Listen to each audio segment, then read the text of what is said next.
शहदादपुर में सूबाई वज़ीर सईद गनी साफ़ी अज़ीज़ मेमन जे तॾे ते पहुची पोइ हिननि सां ताज़ियत कई। उन मौक़े ते सईद गनी वारसनि खे ख़ातिरी कराई त केस वॾे वज़ीर उमाणियो आहे, जीअं वारस चाहींदा केस दाख़िल करायो वेंदो।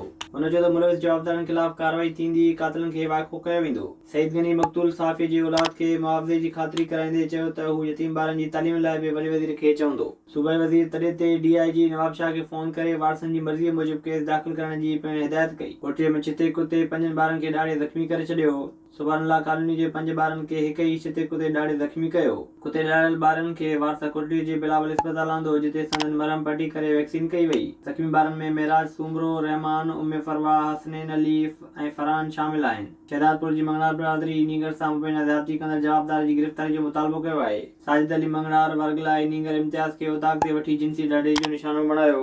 हुन चयो त पुलिस खेनि लेटर ॾिनो, पर सराड़ी इस्पताल में डॉक्टर न हुअण करे शहदादपुर रेफर कयो वियो आहे। होॾां सराड़ी पुलिस जवाबदार जी गिरफ़्तारी लाइ छापा हया आहिनि, पर का बि गिरफ़्तारी अमल में न अची सघी आहे। विज़िट कयो अवामी आवाज़ मीडिया ग्रुप जी वेबसाइट awamiawaz.pk